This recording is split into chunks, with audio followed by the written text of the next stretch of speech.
یہ سن کر اس کی ماں نے کہا، میری بچی یہ سب باتیں پہلے کیوں نہیں بتائیں؟ کیوں اب تک زبان سے دیے گئے ان کے زخموں کو برداشت کرتی رہی؟ تم خاموش کیوں یہ سب سنتی رہیں؟ کوئی جواب ان کو کیوں نہیں دیا؟ حالانکہ انہوں نے اس کو بولنے کی تعلیم بھی کب دی تھی؟ انہوں نے کبھی سوچا ہی نہیں تھا کہ شادی کے بعد اس کے ساتھ ایسا سلوک کیا جائے گا۔ اس واقعے کے کچھ دنوں بعد بالآخر سمرین کے والدین نے اس کو واپس سسرال بھیج دیا، کیونکہ وہ حاملہ تھی۔ انہیں امید تھی کہ بچے کی ولادت کے بعد ساس اور شوہر کا رویہ اس کے ساتھ بدل جائے گا۔ کچھ ماہ بعد اس نے ایک بیٹے کو جنم دیا۔ باوجود اس کے نہ تو ساس کے سلوک میں تبدیلی آئی اور نہ ہی شوہر کے کڑوے مزاج میں نمک برابر مٹھاس آئی۔ سسرال اس کے لیے صرف ایک قید خانہ بن کر رہ گیا، جہاں اپنے گھر والوں سے فون پر بات کرنے تک کی ممانعت تھی، جہاں بات بات پر گالیاں، تانے، حقارتیں اس کا مقدر بن گئی تھی۔ وہاں پر اسے ایک نوکرانی سمجھا گیا، جسے ذرا سی غلطی ہونے پر لتاڑ دیا جاتا، اس کے گھر والوں کو برا بھلا کہا جاتا۔ شادی کے 3 سال بعد بھی ساس اور شوہر کا رویہ اس کے ساتھ جوں کا توں تھا۔ اسے اپنے مائکے ہفتے میں ایک دن کچھ گھنٹے کے لیے جانے کی اجازت تھی، وہ بھی بچے کے بغیر۔ اس کے اپنے بیٹے کو ساس اور شوہر یہ سکھاتے کہ اماں خراب ہے، اماں گندی ہے، نانا نانی کے گھر مت جانا، وہاں اچھے لوگ نہیں رہتے۔ ان سب باتوں نے اس کو اندر سے جھنجھوڑ کر رکھ دیا۔ ساس اور شوہر کی جانب سے کیے جانے والے زبانی حملے اس کے دل و دماغ پر نشتر کی طرح لگتے۔ بالآخر ایک روز اس کے صبر کا پیمانہ لبریز ہو گیا اور وہ اپنے مائکے لوٹ آئی۔ ایک روز سمرین کے بڑے بھائی صابر کا میرے پاس فون آیا۔ اس نے کہا، بھائی گھر آ جاؤ، سمرین آئی ہوئی ہے، کچھ بات کرنی ہے۔ میں نے کہا، کیا کوئی بات ہو گئی؟ اس نے کہا، ہاں گھر آ جاؤ، امی نے تم کو بلایا ہے۔ کچھ دیر بعد جب میں ان کے گھر پہنچا تو سمرین اور اس کی والدہ میری منتظر تھیں۔ میرے بیٹھتے ہی سمرین کی والدہ زاہدہ بیگم نے کہا، اس کے شوہر نے اس سے تحریر میں لیا ہے کہ اس کا دماغ کا علاج چل رہا ہے، اگر مجھے کچھ ہو جاتا ہے تو میرے سسرال والے اس کے لیے ذمہ دار نہیں ہوں گے۔ میں نے حیرت سے پوچھا، آخر اس کو ہوا کیا ہے جو اس طرح کی بات لکھوائی گئی ہے؟ انہوں نے کہا، اپنے بیٹے کو دینی قاعدہ پڑھاتے وقت اس نے اس کے تھپڑ مارا، جس کی شکایت اس نے اپنے ابا اور دادی سے کر دی۔ اس بات کا اس نے بتنگڑ بنا دیا اور اسی سے لکھوا لیا کہ اس کی دماغی حالت ٹھیک نہیں ہے، یہ اپنا علاج کرا رہی ہے اور آگے سے اس کو نہیں مارے گی۔ انہوں نے اپنی بات بھی پوری نہیں کی تھی کہ سمرین نے زار و قدار روتے ہوئے کہا، مجھے اس سے طلاق چاہیے، بھائی مجھے اس جانور سے آزادی دلا دو۔ یہ سن کر میں ششدر رہ گیا۔ میں نے کمرے میں موجود اس کے والد، بہن بھائیوں کی طرف نظر دوڑائی، سب بے بسی کی صورت بنے مجھے دیکھ رہے تھے۔ سامعین حضرات ملاحظہ فرمائے، دونوں جہاں میں دیکھیے جس کا نظام ہے، دونوں جہاں میں دیکھیے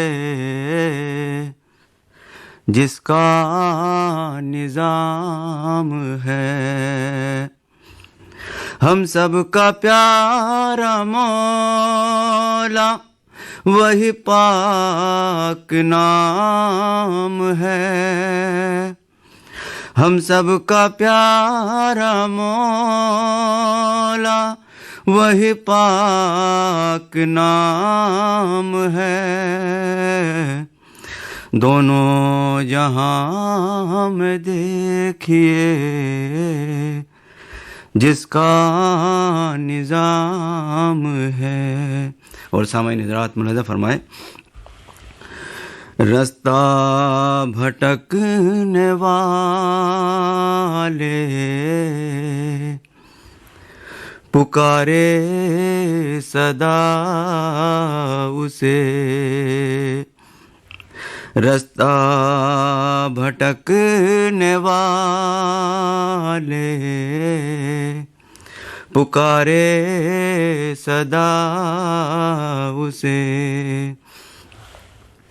سیدھا دکھانا راستہ اس کا ہی کام ہے، سیدھا دکھانا راستہ اس کا ہی کام ہے، سیدھا دکھانا راستہ اس کا ہی کام ہے، دونوں جہاں میں دیکھیے جس کا نظام ہے۔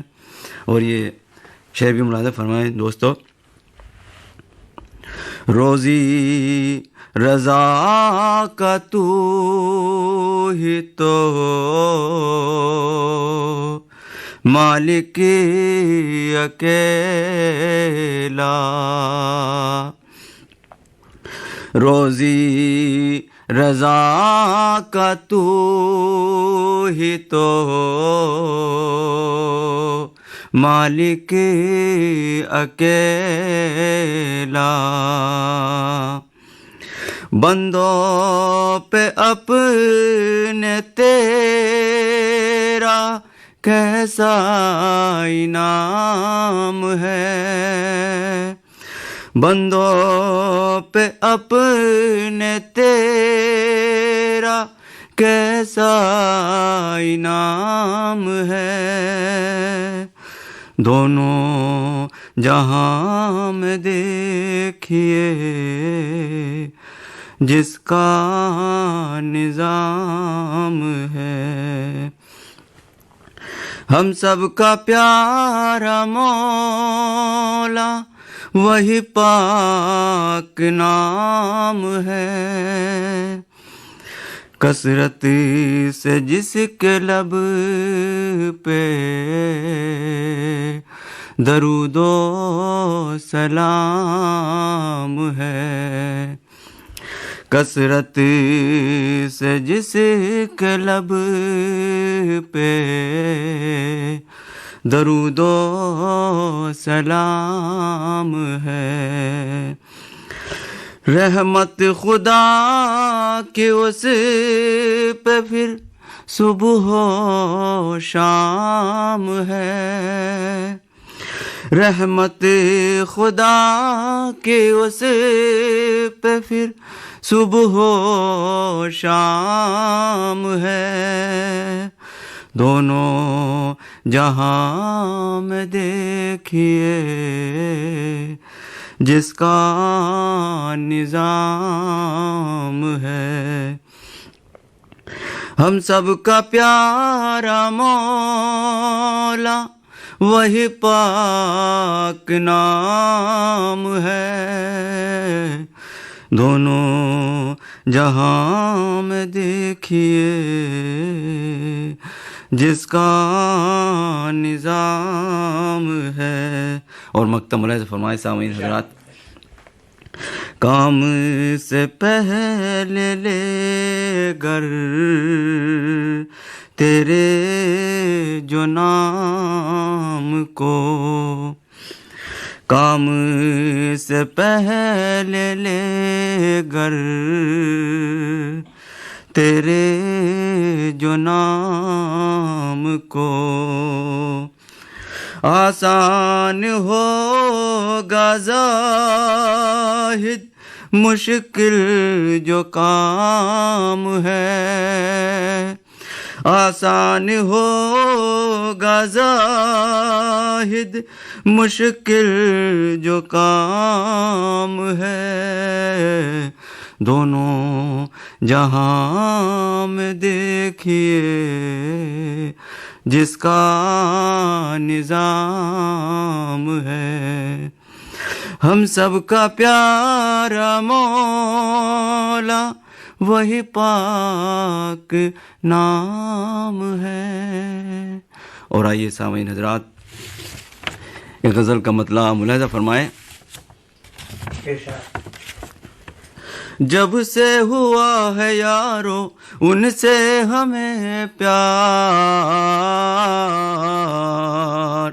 جب سے ہوا ہے یارو ان سے، جب سے ہوا ہے یارو ان سے ہمیں پیار، جب سے ہوا ہے یارو ان سے ہمیں پیار، بن ان کے ہوا جینا اپنا تو دشوار، بن ان کے ہوا جینا اپنا تو دشوار۔ آنکھیں ہیں ان کی مست تو چہرہ گلاب سا، آنکھیں ہیں ان کی مست تو چہرہ گلاب سا، آنکھیں ہیں ان کی مست تو چہرہ گلاب سا، بتاؤں کیسے وہ ہے کتنی خوشبودار، بتاؤں کیسے وہ ہے کتنی خوشبودار، بن ان کے ہوا جینا اپنا تو دشوار۔ اور یہ شعر بھی ملاحظہ فرمائے سامعین حضرات۔ زلفیں ہے کالی ان کی تو، زلفیں ہے کالی ان کی تو چال غضب ہے، زلفیں ہے کالی ان کی تو چال غضب ہے، زلفیں ہے کالی ان کی تو چال غضب ہے، پیاری ادا پہ اس کی میرا دل ہوا نثار۔ شکریہ بہت بہت پیار۔ گناگوں صلاحیتوں کا بھرپور مظاہرہ کر رہے تھے، اپنے کلام سے محظوظ کر رہے تھے زاہد حسن۔ تو سامعین، یہ تھا آج کا نئی نسل نئی روشنی کے تحت ادبی میگزین صحیفہ کا شمارہ۔ امید کرتے ہیں کہ جلد آپ سے ملاقات ہوگی آئندہ کسی پروگرام میں۔ اپنا خیال رکھیے، خوش رہیے، آپ بھی خوش رہیے اور دوسروں کو بھی خوش رکھیے۔ خدا حافظ۔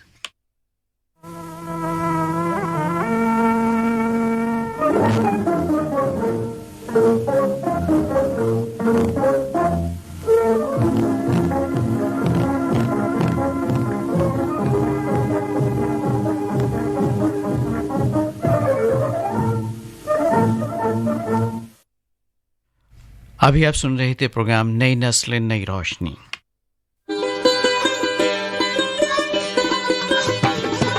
ہندوستانی تہذیب و ثقافت کی نمائندہ سدا بہار نغموں کی سوغات کے ساتھ یہ ہے اردو سروس۔ آپ ہماری نشریات آل انڈیا ریڈیو کی نیبرہڈ سروس 1 کے ساتھ ساتھ DRM 1071 mobile app news on AIR اور DD فری ڈش پر سن رہے ہیں۔